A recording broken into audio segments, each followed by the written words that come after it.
Mr. Okello, is it true? No, my lord. I think otherwise. We are in court. Could we please have some peace and calm? Is it true? No, my lord, I plead otherwise. Byebibadde ebigambo ebyogeddwa mwana mulenzi amanyiddwa nga Christopher Onyum Okello asuubirizibwa okuba nti yatta abaana balambirira wali eggaba ku Gaba Education Center. Wabula mwana mulenzi ono oluvannyuma lw'okwogera ebigambo nti ye teyatta era teyakwatako ku baana bano akubaleetera kubanga bava mu bulamu obw'ensi eno. Abantu bonna ababadde mu kooti bakubye enduulu ate era wamu n'omulanga nga beewuunya nga balaba tekisoboka musajja ono kubanga bw'atyo bw'alayidde mu maaso ga kooti nti ye kino takikolangako yadde. Bakira abatuuze olunaku olwaleero ab'eggaba wamu n'ebitundu ebirinaanyeewo babukeereza nkokola wali ku Gaba Early Childhood Development Center oba ku grounds za church eyo church erinaanaganye n'essomero okubeera nga beerolera era nga abasirikale babaddewo mu bungi okubeera nga babaaza wamu n'okubateekateeka okulaba kooti eri mobile oba kooti ya buli wendi nkufuna eyo mu bantu tutuukayo. Let me first handle the ushers and they have tags. If you don't have a tag, I don't come in front of you. Let me first clear the ushers. Go back in the back where you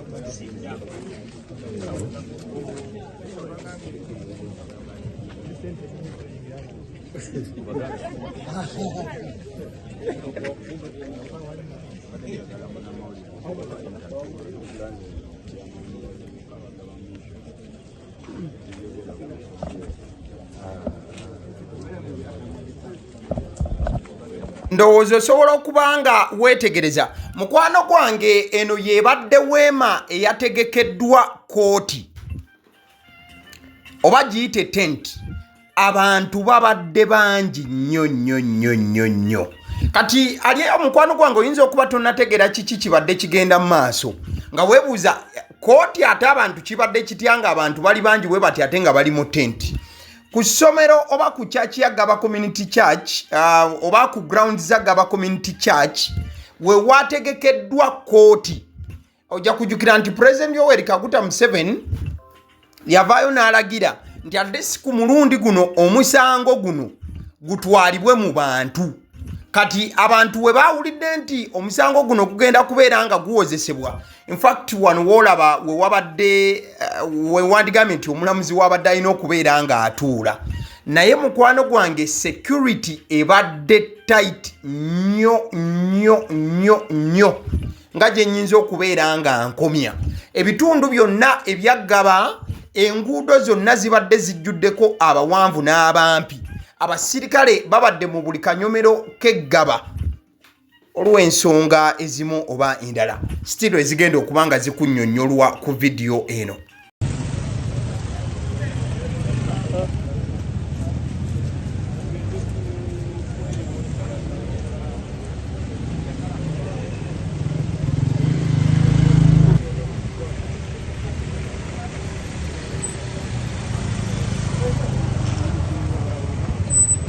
Abasirikale abawanvu n'abampi babadde mu buli kanyomero k'ekitundu ky'eggaba obwiki ekibadde kirowoozebwa nti engeri gye kiri nti omusango gubadde gwaleeteddwa mu kitundu wennyini we gwakolebwa ate nga kooti webadde ereeteddwa okubeera nga guwulirwa nabwe kityo kireetedde poliisi wamu n'ebitongole bya security ebirala okuba nga bireeta abawanvu n'abampi ate engeri gye kibadde nti n'abantu ba bulijjo babadde bakubeerawo.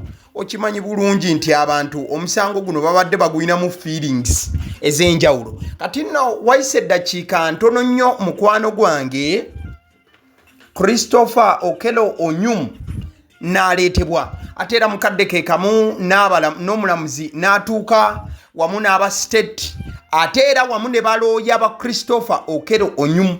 Kansooke nkulage mukadde nga batuuka omusango gusobole okuba nga gutandika okutojjera.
Mu bukuumi obw'ekika ekyawaggulu mwana mulenzi Christopher Okello Onyu eyatta abaana oba bwe kikyasuubirizibwa nti yeyatta abaana wali ku ssomero lya Gaba Early Childhood Development Center e Gaba mwaleeteddwa era nga olutuuse kooti ebadde erina kutandika kubanga ewulira omusango guno.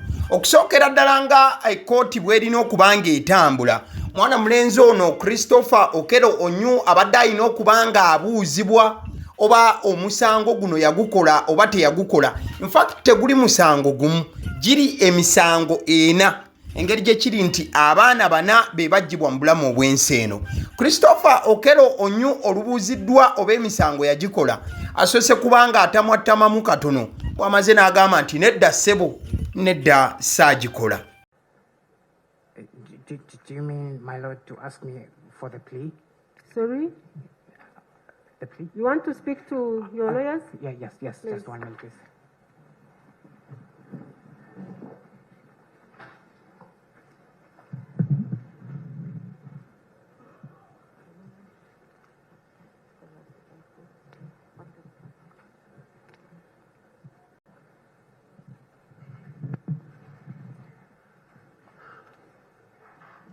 Miss Okello, is it true? No, my lord. I plead otherwise. We are in court. Could we please have some peace and calm? Is it true? I plead not guilty, my lord. You plead not guilty.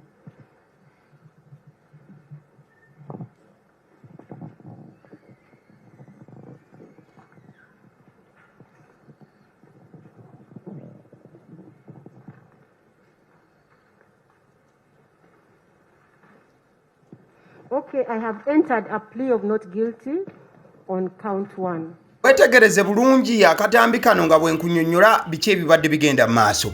Awo nno mwana mulenzi Christopher Okello Onyu abadde abuuziddwa nti omusango gw'okutemula omwana asooka wagukola. N'asooka ayogera nga atamwattamwa. N'abuuza omulamuzi nti oli mu kumbuuza nkubulire oba nazze omusango. Bw'amaze n'agamba nti nsaba kwogerako ne balooya bange.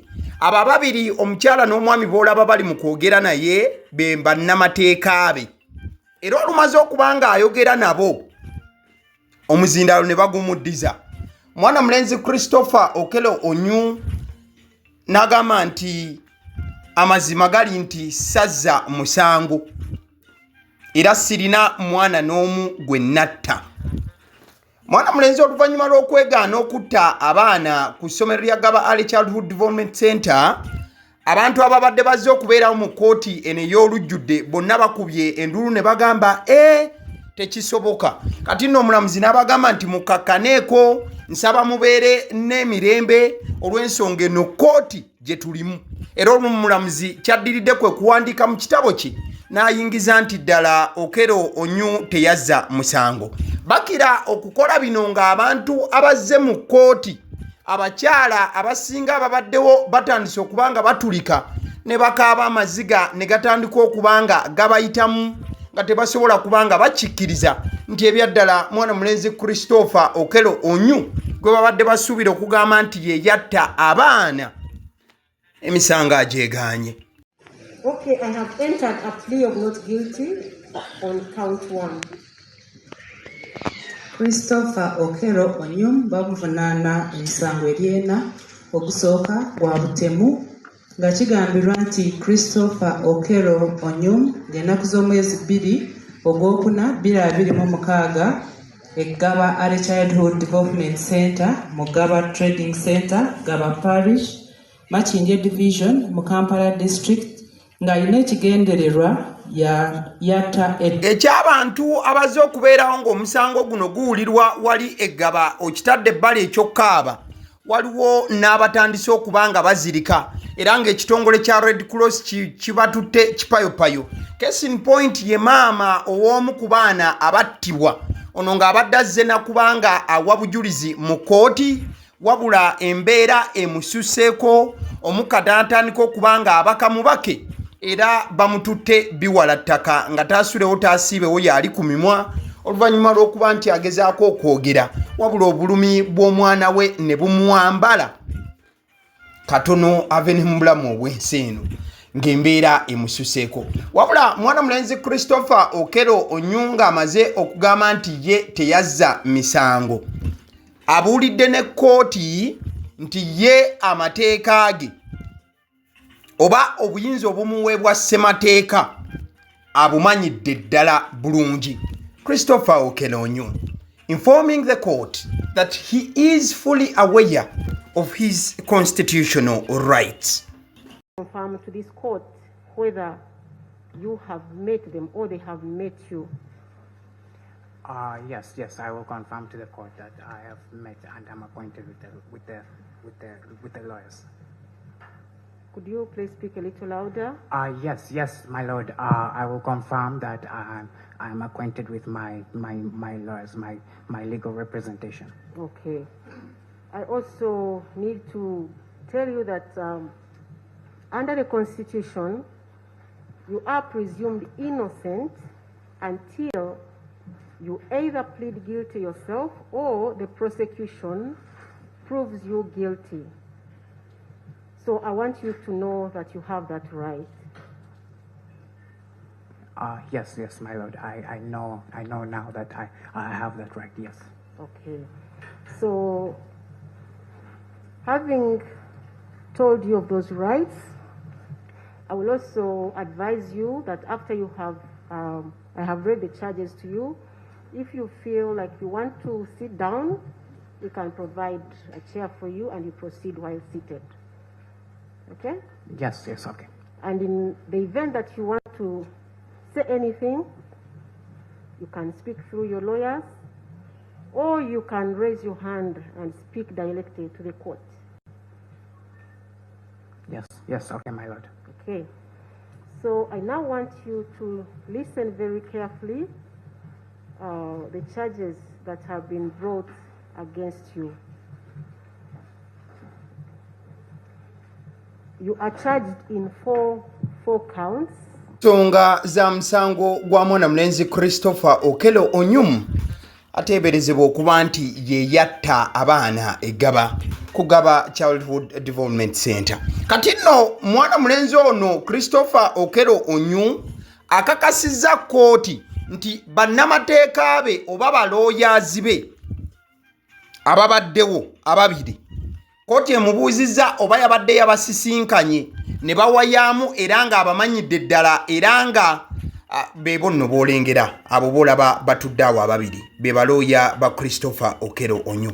So kkooti emubuuzizza oba bano balooya be yakkiriziganyizza nabo na buli kiri mu kugenda mu maaso alyokke nakyo n'agamba nti akimanyidde ddala bulungi. Wano nno omulamuzi wamugambidde nti Okello Onyum omusango tegukusinga okujjako nga tujja kuba tumaze abasaidi empaabi eya gavumenti bavuddeyo ne baleeta obujulizi obukakasa nti ddala omusango gukusinga. Mwana mulenzi ono kwe kuddamu omulamuzi n'amugamba nti ssebo nkimanyidde ddala bulungi era mmanyi bulungi amateeka gange nga bwe nsaana okuba nga ngaweebwa ne constitution. Kati nno mwana mulenzi kkooti emuwadde n'olukusa nti buli waaba ayagadde okwogerako eri omulamuzi awanike omukono akole bw'atyo oba si kyo ayogere ng'ayita mu balooyazi be n'agamba nti omulamuzi nze ndi mweteefuteefu na buli kyonna ekiri mu kugenda mu maaso nja kubanga nkiwuliriza ne sekuwuliriza yenna. Bakira bino byonna nga bigenda mu maaso, omulamuzi amugambye afiiringe at home oba abeere mukakamu, era nti bw'abanga amaze n'okuteekinga plea asobola okukkirizibwa okufunayo ku luwendo lw'amazzi n'okubeera ng'aweebwa akatebe atuule. Era mwana mulenzi ono lumaze okugamba nti teyazza misango era nti ye tegimusinga tattangako ku mwana, bamuwadde akatebe n'atuula era ne bamufunira n'olwendo lw'amazzi akakyupa ka renzooli n'asooka akamiringusa mu mbeera efaananako bweti nga bw'osobola okuba ng'olaba mu kifaananyi. Kati nno engeri bwekiri nti bannayuganda bangi abadde bafolowinga omusango guno babadde tebasuubira nti mwana mulenzi ono naddala abatetera kugoberera nsonga y'amateeka badde tebasuubira nti mwana mulenzi ono anaabeera ne bannamateeka. Ne mukwano gwange abadde ayina ba lawyers era obwedda buli kyogerebwa mu kooti nga ddakiika emu bbiri agamba nti balooya bange awo boogerawo ki. Yes, my lord. My lawyers discussed the contents of the post-mortem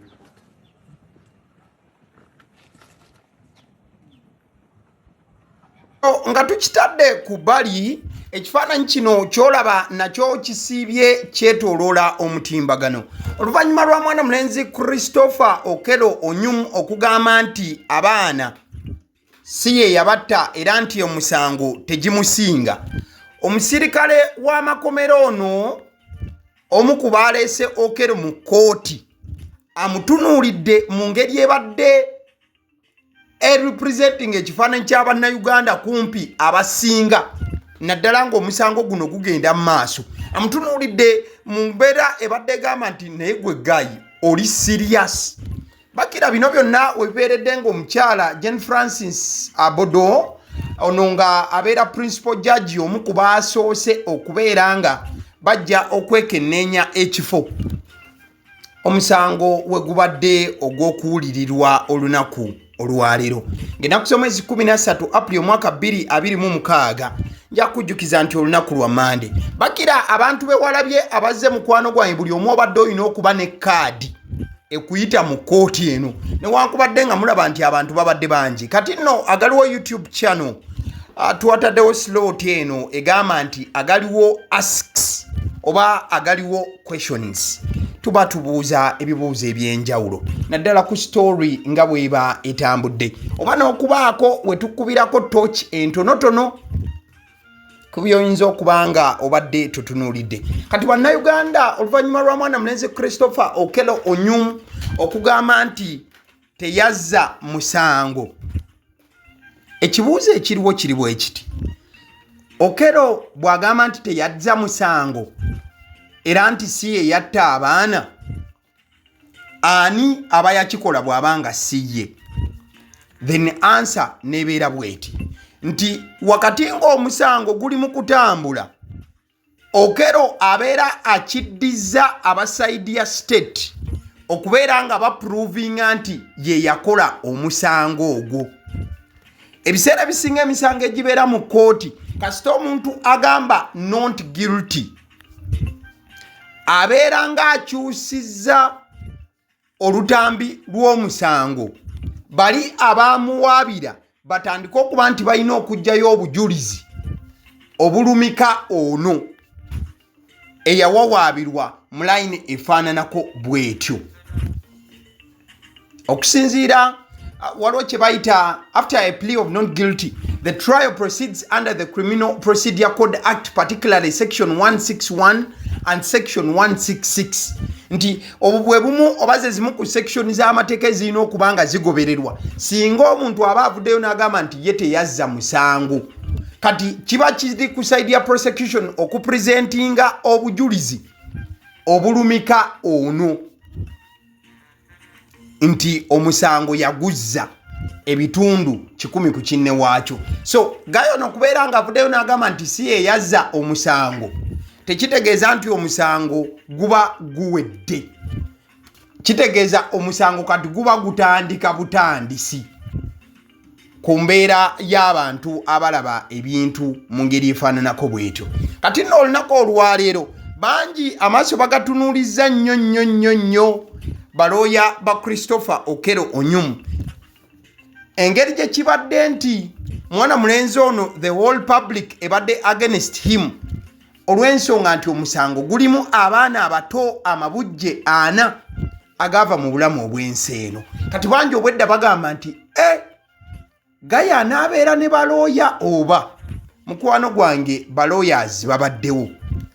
Mukadde ke kamu ojja kujjukira nti gye buvuddeko ekitongole ekiramuzi kyayogera ku kyokuleeta mobile courts oba kooti eza buli wendi emisango gigonjoolwa nti kooti eva wewandigambye nti ku Buganda Road netambula nejja ewammwe ekya Namukaaka netuula omuntu eyazza omusango n'awozesebwa nga n'abantu weebali, ekyo nakyo ne kimaliriza okubanga kiggwa.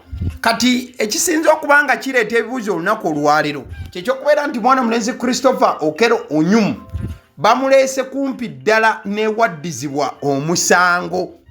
Kati abali mu layini y'amateeka awo ekibuuzo ne tukibalekera okubeera nti batuyambako n'okubanga batugonjoolera mu nsonga eyo. Kati mukadde ke kamu bwe weetegereza emitimbagano nga bwe gitunula mwana mulenzi Christopher Okello Onyum oluvannyuma lw'okugamba nti ye teyazza musango, waliwo abantu abadde batandise okubanga bawandika ne bagamba nti kati bw'aba agamba nti teyazza musango kale poliisi emutajjeko eno mu bantu tumulage omukwano. Naye ate oluvannyuma lw'okubeera nti bangi bagamba nti kale bamute ajje tumulage omukwano, poliisi ereeteddwa eggaba wamu ne security ey'ekika ekyawaggulu kibadde kiraga tensions ez'ekika ekyawaggulu ku ngeri y'abantu gye babadde balowoozaamu ku musango guno n'ekibasuubirwamu okubeera nti basobola okuba nga bakola singa mwana mulenzi ono Christopher Okello yandibadde nga taleeteddwa mu security ey'ekika ekyawaggulu. Amukadde ke kamu oddamu n'otunuulira ku mwana mulenzi ono nga tannabeera nga ateekamu plea oba okubeera nga ayogera ku kiki oba ddala yazza omusango oba teyaguzza, asoose kubeera nga ebigambo byesibamukko wabula gye bikkidde ng'ayise bannamateeka be n'abagamba nti bannange kati wano tukoze tutya, era microphone basoose ne bagiteeka ebbali. Kugambye ka security kabadde tight nnyo olw'ensonga mu Uganda waliwo n'ekigambo ekirala ng'oggyeko justice bwe bwenkanya waliyo ekirala kye bayita mob justice. Mob justice mukwano gwange awo oyinza okugambira abantu we batandika okubeera nti amateeka bagatwalira mu ngalo. Kati nno still ng'ovuddeko side eyo wakati ng'omusango guno gutambula era nga gusuubirizibwa nti mu bbanga lya wiiki emu gusobola okuba nga guwedde, bangi batandise okubanga naddala abali ku side y'ebyobufuzi batandika okwebuuza ebibuuzo nga bannabyabufuzi oba bannastruggle abamu abaasibwa kabagamba nti omusango guno wegubanga gusobodde okubanga gutambula singa guggwera mu wiiki emu ate bannabyabufuzi abamaze kumeere ebbanga eriwerera ddala emyezi n'emyezi abandi mwaka wamu n'ebbanga erisukka bwe lityo nabo ne bagamba nti bannange naffe tulowoozebweko oba balowoozebweko mu buufu obufaananako bwe butyo. But that is it. Uganda versus Christopher Okello Onyum, a 38-year-old asuubirizibwa nti abaana b'abendi abato amabujje yagajja mu bulamu obw'ensi eno, kyokka yagamba nti nedda ekyo saakikola. Ale nzikiriza nkutegeze ku bannaffe aba Honeybites bagamba nti bo omulimu gwe bakola gwa kukolera byakulya eby'abaana abadda ku masomero. Bwe tugamba abaana abadda ku masomero saabo bokka abadda ku masomero wabula n'ababeera ewaka balina package ey'ebyokulya eby'abaana mu line efaananako bwetyo. Gwe bakubire bukubizo bagambe njagala package y'ebyokulya by'abaana abali ku masomero oba abaana abalya ebyokulya.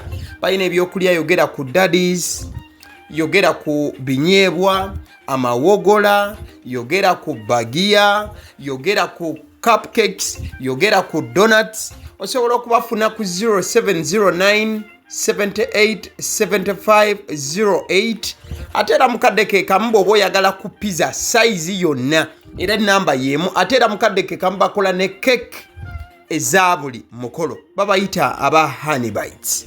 Njagala n'okutegeeza ku bannaffe aba Alson Painters UG bano basiizi ba langi era nga balina obukugu mu kusiiga langi era bamanyi ne langi ki egenda ku kizimbe kyo era mu ruumu ki tebasobola kuddira langi yandigenze mu kisenge ate ne bagisiiga mu ddiiro ey'omu dining ne bagisiiga mu kinaabiro nedda.